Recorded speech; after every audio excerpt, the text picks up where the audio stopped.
응급 상황일 때 직전에 먹어도 제일 빠르게 3일 동안 발기가 되면은 이거 난리 날 것 같은데요? 아 그렇죠. 3일 동안 계속 흥분된 상태면 진짜 큰일 나죠. 오늘 단도직입적으로 알려드립니다. 자, 비아그라와 시알리스 둘 중에 뭐가 더 낫나요? 바로 사람마다 다릅니다. 아, 그게 뭐예요? 긴장하고 있는데. 죄송합니다. 근데 진짜 모든 약이 장단점이 있어요. 그래서 오늘은 이 발기부전 치료제들 누구한테 어떤 약이 더 잘 맞는지 각 약들의 장단점을 깔끔하게 정리해서 비교해드릴게요. 자, 이런 얘기들이 있더라고요. 짧고 굵은 비아그라, 금요일에 먹는 약 시알리스. 금요일에 왜요? 자, 이 표를 보면서 이 비아그라와 시알리스뿐 아니라 해피드럭들을 종합적으로 비교해드릴게요. 보시면 알 수 있습니다. 자, 각 약제들의 장단점을 비교하기 위한 몇 가지 포인트들이 있어요. 첫 번째, 약효 발현 시간. 즉, 얼마 전에 먹어야 하나, 결국 성관계까지 몇 시간이 남았냐 하는 것과 관련이 있겠죠. 둘째, 약효 지속 시간. 이건 얼마나 효과가 오래 지속되느냐. 여기에 대해서는 뒤에서 좀 더 자세하게 설명드릴게요. 자, 마지막으로 약효의 세기.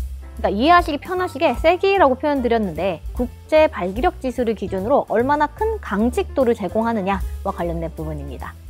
자, 그럼 일단 약효 발현 시간부터 볼게요. 자, 복용 직후 효과가 나타나기까지 걸리는 시간이 되겠는데요. 이 보시면 레비트라정이 15분 내지 20분으로 가장 빠릅니다. 그래서 이벤트가 있기까지 얼마 안 남았어. 혹은 예기치 못한 이벤트가 생겨서 응급 상황일 때 직전에 먹어도 제일 빠르게 효과를 낼 수 있는 건 레비트라정이다. 이렇게 생각하시면 됩니다. 그런데 요즘 레비트라정은 처방이 잘 안 나오더라고요. 그래서 그 다음 빠른 건 비아그라와 88정에 해당하는 실데나필 성분, 그리고 엠빅스 제품의 성분이 미로데나필이라고 보시면 되겠고요. 제일 느리게 효과가 나타나는 것이 시알리스 99정에 해당하는 이 타다라필입니다. 그래서 일단 효과가 지금 좀 빨리 나타나야 하는데 하는 경우가 많다면 이 비아그라 혹은 88이 시알리스 99보다 좀 더 적합하다라고 볼 수 있죠. 그렇지만 이 시알리스 99정의 장점은 바로 효과가 느리게 나타나는 만큼 지속 시간이 길다는 겁니다. 이 다른 성분들은 4시간에서 8시간 정도인데 반해서 시알리스정은 24시간에서 36시간까지도 약효가 지속됩니다. 3일 동안 발기가 되면은 이거 난리 날 것 같은데요? 아 그렇죠. 3일 동안 계속 흥분된 상태면 진짜 큰일 나죠. 이게 실제로 비아그라류의 약들 부작용을 보시면 4시간 이상 발기가 지속되는 경우 즉시 의사의 도움 및 진단을 받아야 한다고 되어 있습니다. 또 6시간 이상 통증을 수반한 발기는 지속발기증이라고 해서 이 지속발기증이 곧바로 치료되지 않으면 음경 조직의 손상 및 발기력의 영구 상실을 야기할 수 있습니다. 성불구자가 된다고? 고자가 된다 그런 말인가? 고자라니! 아니 내가 고자라니! 내가 고자라니! 생각만 해도 무서워요 이거. 근데 이게 왜 장점이에요? 문제 아니에요? 안심하세요. 여기서 우리가 말하는 약효 지속 시간은 발기가 유지되는 시간이 아니에요. 그래서 그 시간 안에 관계를 가질 경우 발기를 얻거나 유지하는데 약의 도움을 받을 수 있다, 이런 개념인데요. 그러니까 다시 말해서 이 비아그라나 88정 같은 경우에는 이 약을 복용하고 4시간에서 8시간 이내에는 관계를 가져야지 이 약의 도움을 받을 수 있는 거고, 시알리스나 99정은 한 번 복용하면 다음 날과 그리고 3일 뒤의 관계까지도 이 사정 후 다시 발기된 데 소위 약발을 받을 수 있다, 이런 거죠. 그래서 비아그라는 굵고 짧게고 시알리스는 아까 금요일. 근데 왜 하필 금요일이에요? 주로 주말에 데이트가 많으니까요. 그래서 금요일에 한번 이제 먹으면 주말 내내 커버 가능하다, 이런 거죠. 좋네요. 특히 시알리스 제제들은 이런 특징을 좀 이용해서 5mg 저함량을 매일 정기적으로 복용하는 방법도 있습니다. 그러니까 이런 경우에는 발기부전뿐만이 아니라요, 전립선 비대증 개선으로도 이 치료 적응증을 받았기 때문에 연세가 좀 있으신 분들 중에서 이제 전립선 비대증, 발기부전 이거 좀 동시에 치료하고자 할 때 유용하죠. 자, 그런데 이것 말고도 또 중요한 비교 포인트가 있죠. 바로 세 번째, 약발. 그러니까 바로 국제 발기력 지수입니다.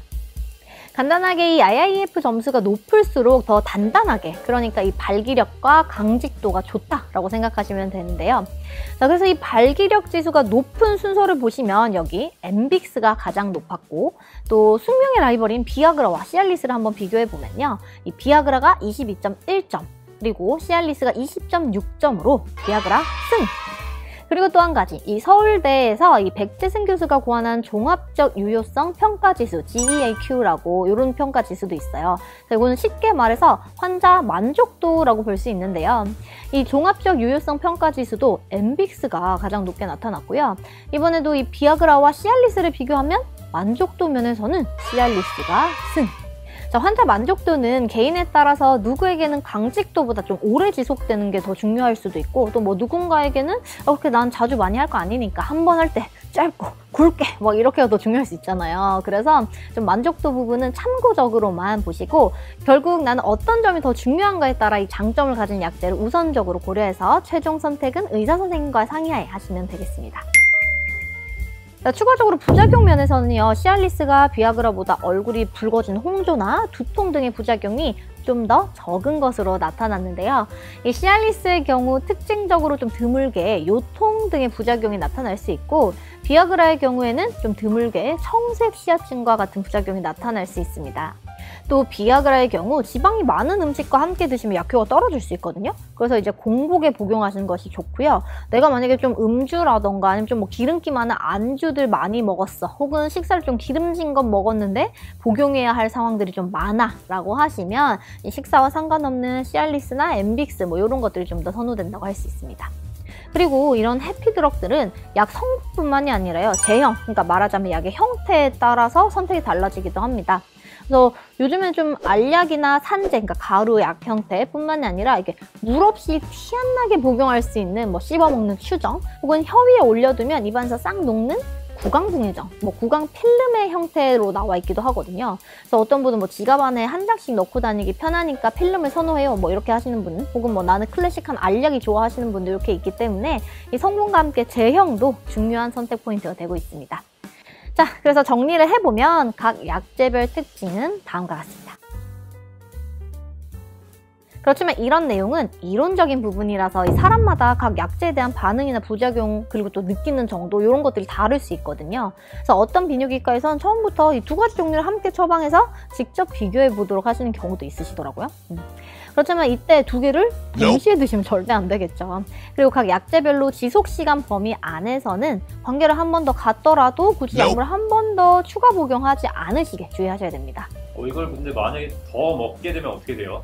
그럼 너무 과도한 용량을 먹은 게 돼서 이 과도한 혈관 확장작용으로 뭐 두통이나 홍조, 뭐 코막힘, 그리고 어지럼증과 같은 부작용이 나타날 가능성이 커져요. 다음 편에는 이어서 이런 해피드럭을 드시면 절대 안 되시는 분들, 그리고 주의해야 되는 경우, 또 효과가 없었을 때 우리가 꼭 확인해 봐야 되는 상황, 이런 것들에 대해서 말씀드릴게요. 네, 그럼 다음 주도 기대해 주시고요. 그럼 오늘의 영상이 도움이 되셨다면 구독과 좋아요 잊지 마시고, 궁금한 점이 있으면 부끄러워하지 마시고요. 언제든지 댓글 남겨주시면 됩니다. 그럼 지금까지 김정은 약사였습니다. 오늘 더 건강하세요.